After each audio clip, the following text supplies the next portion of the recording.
બોલો સ્વામિનારાયણ ભગવાનની. હરે કૃષ્ણ મહારાજ. લક્ષ્મી નારાયણ નરનારાયણ. ઓમ નમઃ પાર્વતી પતય. હર હર મહા. પરમ કૃપાળુ ઈષ્ટદેવ સ્વામિનારાયણ ભગવાનની દિવ્ય સાનિધ્યમાં માં ગંગાના કિનારે પરમ પૂજ્યપાદ સદગુરુ વર્ય ભજનાનંદી મહાપુરુષ, જેણે ખૂબ મહારાજને મોટાને રાજી કરી અને ભજન કર્યું છે, એવા પૂજ્યપાદ સદગુરુ વર્ય લક્ષ્મણ જીવનદાસજી સ્વામીના ચરણોમાં તાલીના નાદ સાથે વંદના કરીએ. સાથે સરસ રીતે મહારાજે તમને બહુ સુખી કર્યા છે. અમારા મિત્ર પૂજ્યપાદ હવે તો મહંત છે. પૂજ્ય ગુરુ સ્થાન મહંત તરીકે પૂજ્યપાદ મારા ભાઈબંધ એવા હરિકૃષ્ણ સ્વામીના ચરણોમાં પણ તાલીના નાદ સાથે વંદના કરીએ.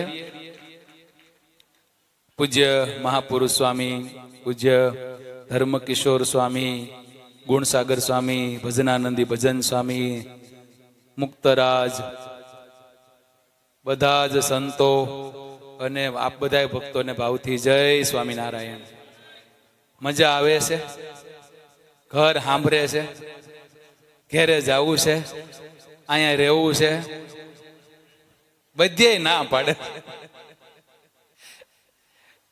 બહુ સારી વાત વાલા ભક્તજનો.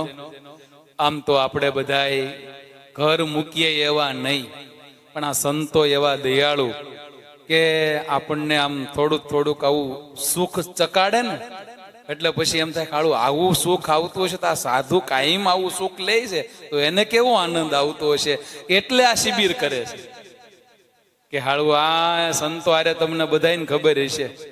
હું કાલે અહીંયા આવ્યો સાંજે, ખાલી અમે જ ના નીકળ્યા હતા. મહંત કે હાલો ને સંતોના દર્શન કરતા, નવા વરના દર્શન થયા નહોતા અને ત્યાં નીકળ્યા એટલે ત્યાં દર્શન કરવા આવ્યા હતા, ભજન કરતા હતા. મેં કીધું વાહ, બાકી આ ઘેરે હોય તો આમ બેહીને કઈ ચેષ્ટા નિયમ કરે, પણ આ સંતોના સહવારે, સંતોના સહયોગે આપણે ભજન કરીએ છીએ. અને મને ખબર છે તમને એવો આનંદ આવે, એવો આનંદ આવે, દેહ ભાવ ભૂલાઈ જાય, ઘર ભૂલાઈ જાય. ખાવાનું તો નહીં ભૂલાતું હોય, નકર હકીકતમાં તો જૂના જમાનામાં વડીલો અમારા ગુરુની સંતો શિબિર કરતા હતા. એ કહેતા હતા કે અમે શિબિર કરતા ને તો કનુ બાપાના તો હાલે જ નહીં, એવી શિબિર કરતા, ખાલી થૂલી ખવડાવવાની. અને એ પાછી ઘરના માણસની એન્ટ્રી નહીં, સ્વયં સેવક અમારે જો બેઠા મુક્તરાજ, એ વખતે નક્કી બહેનોની એન્ટ્રી નહીં, પુરુષને ખાલી થૂલી ખવડાવવાની. તમારી હારે તો તમારા લક્ષ્મીજી હોય એટલે તમને એમ થાય કે વાહ, બહુ સારી શિબિર જામી. બાકી અઠવાડિયા લક્ષ્મીજીને સાઈડમાં મૂકી દેજો, પછી હાથે કપડા ધોવાના થાય, હાથે ડીશ ઉટકવાની થાય. અહીંયા તમારે આ વખતે કોઠારીએ દયા કરી છે, બધું ધોવાનું બારોબાર રાખ્યું છે. અમે તો હાથે ધોવાનું રાખ્યું છે, ડીશું હાથે ધોવાનું રાખ્યું છે. હવે કીધું ભૂલી ન જાય એટલે. પણ અમારા કોઠારી દયાળુ ને, એ કે આપણે કોઈને ઝાઝો સમય ખાવામાં ને એમાં બગાડવો જ નથી. વધારે ને વધારે ગંગા કિનારે રહીને ભજન કરે, મહારાજને યાદ કરે, તન ભાન ભૂલીને ભગવાનમય બને, એવી સંતોની અહીંયા આપણી ઉપર અમીમય કૃપા છે. અને આજે તો લાભ પાંચમનો દિવસ છે, આજે લાભ લેવાનો દિવસ છે. આપણા જેવા લાભાન્વિત કોણ થઈ શકે? ભાગ્યશાળી કોણ કે જેને આ રીતે માં ગંગાના કિનારે અહીંયા આમ જોવો ને દર્શન થતા જાય. એક ગંગા ન્યા વહે છે ને બીજી ગંગા અહીંયા વહે છે. ઓલી ગંગા આપણું તન મનને પાવન કરે, ના હૃદયને આત્માને શુદ્ધ કરે. એવી પાવન ભાગીરથીનું જ્યારે સાનિધ્ય છે, તમે બધા જાણો છો એમ. ગંગાના કિનારે આવવું એ કાંઈ એક જન્મના પુણ્ય નથી. મધુ બાપા અમે આવતા હતા ને, રસ્તામાં અમારી ટેક્સી લઈને આવતો હતો. એ અમને કહેતો હતો, સ્વામી આ ગંગા કિનારે એક વાર તો બધાને આવવું જ પડે. કા જીવતા આવે ને જીવતા ન આવે તો પછી એના આડક્યા લઈને આવવું પડે, પણ આવવું પડે. એટલે આપણે ભાગ્યશાળી છે કે આપણે જીવતા ગંગાના કિનારે આવી ગયા, અને આવી ગયા એટલું નહીં, ફાવી ગયા.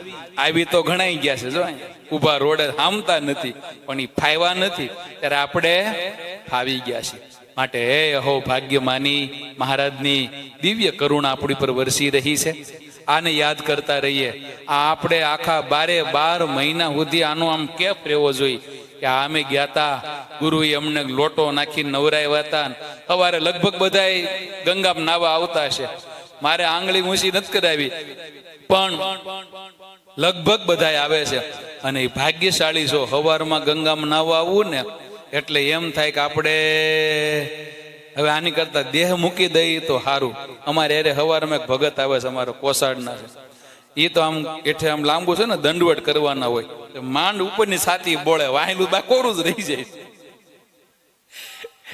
અહીં આગળ તમે અહીં જોવો ને એ રીતે, અહીં મને તો ખબર નહોતી. આમ આપણે શું ગંગામાં ડૂબકી મારીને નાઈ લઈ, પણ હકીકતમાં ત્યાં મોટો ઓટો છે આમ, અને ઓટામાં દંડવટ કરવાના હોય. એટલા માટે ઓટો લાંબો રાખ્યો. આપણને એમ થાય ખારું પડી ન જાય એટલે લાંબો ઓટો હશે. એટલે હવે કાલથી જાવ ને ગંગામાં નાવા, તો ગંગા માતાને 3 દંડવટ કરી લેવાના. આજથી મેં કર્યું એટલે કે ભાઈ, નકર આપણે ન કહી શકાય. એટલે સવારમાં દંડવટે થઈ જાય અને ગંગાનું સ્નાન થઈ જાય, અને કઈ કોરાઈ ન રહી. એટલે આ રીતે સવારમાં ગંગાનું સ્નાન કરો છો. મોટા સંતોનું સાનિધ્ય છે. એ વિશેષ મહારાજ તમને હવને સુખી કરે. આજ લાભ પાંચમનો દિવસ છે, નિત્યાનંદ સ્વામીનો જન્મ દિવસ છે. એટલે આવો પાવનકારી દિવસ છે. હજી અમારા ગુરુ આવવાના સાતો, હું ખાલી ઘડીક પૂરતો ખાલી ગુરુ પણ તમને આજ થોડીક વાર મને કે આપણે નવરાશી ને, તો પૂજ્યપાદ સદગુરુ વર્ય લક્ષ્મણ જીવન સ્વામી અને ગુરુનો નાતો છે ને આજકાલનો નથી. હું સત્સંગમાં નહોતો ને તેદુનો છે. એટલે આટકોટ મંદિરના પાયામાં પૂજ્ય ગુરુએ ખૂબ સારું કામ કરીને સેવા કરી છે. એને લગભગ હું જ્યારથી સમજણો થયો ત્યારથી બાપુનગર જવાનું થતું, અને સત્સંગમાં આવવાનું થતું, અને સંતોના યોગમાં રહ્યા. અને હરિકૃષ્ણ સ્વામીને અમારે તો જાજો નાતો નહીં, પણ હાવ થોડોક નાતો, હાવ નાનપણનો નાતો, એટલે થોડોક નાતો. એમ જાજો નાતો હોય ને થોડોક નાતો કહેવાય. એટલે એવી રીતે બધા સંતો ખૂબ ભજન કરે છે. મહારાજ તમને ખૂબ સુખિયા કરે એવી મહારાજના ચરણોમાં, પૂજ્ય ગુરુના ચરણોમાં પ્રાર્થના કરી વિરમું છું. અસ્તુ. જય સ્વામિનારાયણ.